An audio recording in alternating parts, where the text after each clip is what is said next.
Well, hello. How is everyone? I hope you're all well. It's Friday. It's actually Friday. Can't believe it. The week has flown. And you're looking amazing, by the way. The week has been kind to you. I've been busy with myself. This has been a mental week. And I'll talk more about it on the live on Sunday. Some things have changed. We had plans and those plans have gone to shit.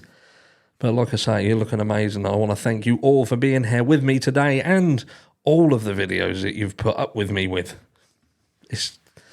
You're saints, I promise you. Anyway, we're going to carry on in our dig into Idaho in this video because we've been digging Idaho up all week and we've uncovered some interesting stuff. If you haven't been keeping up with the videos, go back and check them out after this one, not now. Because in this one, we're talking about someone who was wrongfully convicted through DNA evidence of all things. And look, DNA is changed nowadays. You know, it's a lot more, how can I say, it's a lot more bulletproof, should I say? You know, it's come a long way. It's come a long way. So anyway, we're going to get into it because it will clarify a few things. So this is the guy we're talking about, Charles Fain. Some of you will know who Charles is, some of you won't. But this is an Idaho held an innocent man on death row for 18 years. Now it's paying for that. Seems to be a lot of paying out around Idaho. They've some payouts recently. Another one for around $700,000 for, what was that, rights violations. But anyway, this is an awesome place. Awesome place. Move there. Don't go to school there, though. Charles Fain plans to move on, retire from his factory job, and buy a pickup truck. How much will the wrongful conviction of a death row inmate who spent nearly 20 years behind bars cost the state of Idaho? Close to $1.4 million. The sum will be awarded to Charles Fain, who was released from death row in 2001 after he was exonerated by DNA evidence in the 1982 sexual assault and drowning murder of 9-year-old Darylyn Johnson. The girls abducted while walking to school in Nampa. Police believe they found her true killer, David Dalrymple, in May 2020. Greg Hampikian, director of the Idaho Innocence Project, said Fain will receive a lump sum check issued by the state sometime within the next week. So look when this was done. So this was 14th of June 2021, this is. So not only was he in prison for nearly 18 years, they knew or thought they, had the actual killer in 2020. And, he's still waiting. He was released in 2001. And he's now getting... It's a joke. Absolute joke. Anyway, let me know down below what you think about that one. So, Greg Hampikian, like I say, director of the Idaho Innocence Project, said Fain will receive a lump sum check issued by the state sometime within the next week. Wendy Olson and Andrea S. Carone, volunteer attorneys from Stoll Rives, worked with Idaho Innocence Project legal director Robin Long to come to an agreement with the Idaho Attorney General's office on how much the state should pay Fain. It's going to tell you how they come up with that. But this is the certificate, look. Certificate of innocence and award of compensation.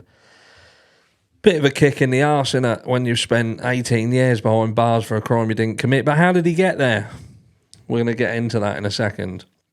The compensation is the result of the Idaho Wrongful Conviction Act, which was signed into law in March and calls for a wrongfully convicted person to receive $62,000 for each year of incarceration or $75,000 for years served on death row.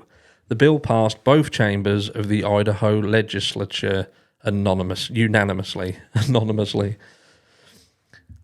That's what I can't help but think about anonymous, hidden, and stuff like that when I think of Idaho. They kind of go hand in hand. Prior to the law's passage, Idaho paid no set amount to wrongfully convicted inmates. The Idaho Statesman has reportedly wrongfully convicted inmates were previously entitled to no benefits or compensation. So what they're doing here, they're admitting that they wrongfully convict people and in the same breath saying, but we don't do anything about it. Fuck them. Fain, now over 70, spent the vast majority of 18 years on death row, Hamper said. Fain also received a certificate of innocence. I bet I'll frame that. From Idaho's courts. He and Christopher Tapp, who was exonerated in 2019 of the rape and murder of 18-year-old Angie Dodge, are the first Idahoans to receive such certificates, a new mechanism created by the Wrongful Conviction Act.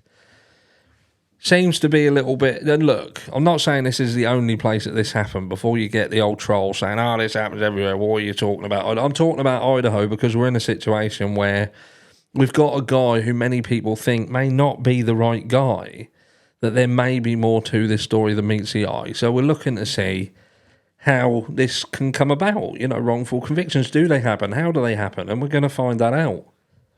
So here we go. Right, so where we go. Now, finally, Charles is declared innocent of that murder, and that was important because the law that we passed most easily applied to those that have been declared innocent, Amperkind said. This doesn't happen very often. Fain was initially convicted and sentenced to death in November 1983, based in part on a pubic hair that was said to have unique visual characteristics that matched Fain. Fain was initially convicted and sentenced to death in November 1983 based on a pubic hair that was said to have unique characteristics in mitochondrial DNA that matched Fain. Hamperkind called that complete baloney. That is a technical term. You learn that when you go through law school. The prosecution relied on that visual hair comparison and the testimony of two jailhouse informants in their case. In 2001, mitochondrial DNA testing was performed on pubic hairs found in the victim's clothing and determined Fain was not a match. U.S. District Judge B. Lynn Windmill ordered Fain's release, and the prosecution decided not to try the case again. Until recently, Hamperkind said DNA testing on a hair without its root was limited in the information it could provide. But with the help of a colleague at the University of California, Santa Cruz, Ed Green, Hamperkind learned of a technique used on ancient DNA that could be used to track down the real killer. He said they've got this technique, they just got working, and he developed a software that would clean up data from very ancient hair to get useful information. So I said, could we use that on a 40-year-old hair? And he said, I don't see why not, Hamperkind said. So this does say that, obviously there are advancements around this area. They are dealing with DNA. So that could be a positive thing in the DNA situation with the Brian Kohberger case, because it could mean that they have got the right guy. They have got the right guy. The DNA was all above board. And perhaps what we're looking at is just a trial by ambush, and everything's going to come forward and it's going to set the score right. But what this does prove is that people can have and will likely in the future be convicted based on DNA evidence that may not be right. And it does need to be right. There can be errors. Green's technique is similar to the process used by genealogy companies like 23andMe. While most crime labs use DNA testing processes that require large amounts of DNA that is not degraded by time or other environmental factors, this method works for DNA that has been around for thousands of years. From there, Hamperkind said, Canyon County Sheriff's Office investigated work to track the family's lines indicated in the DNA, which eventually led them to Dalrymple. So again, we've got nods back here, back to Brian Kohberger and this building up of a family tree, who was charged with the crime. Dalrymple was already in prison for kidnapping and abusing another child. Idaho is rarely leading the country in genealogy exonerations and in finding the right guy, Hamperkind said. This doesn't happen very often, where you get the guy out of prison and you find the right killer. What's next for Fain? Fain is a private person and didn't want interviews, according to Hamperkind, but he did want people to know some of his thoughts. He said to me, you make sure that they know I'm thinking of the victim's family, that they're not getting anything from this. This does nothing for them except to remind them and that he thinks about them. Hamberkine said, and I'll be happy to be done with this and get on with my life. Fain plans to stay in Idaho and retire from his box factory job. Hamberkine said he also wants to buy a pickup truck. But beyond the monetary reward, Hamberkine said the recognition of innocence is the most meaningful. After all those years of absolute inhumanity, just because they're telling the truth, after all those years, to be recognised, that's everything for these guys. So look, there you have it. There's an argument either way here, isn't there? There's an argument that, look, we've got a guy who spent 18 years in prison because he was wrongfully convicted because of DNA, actual DNA.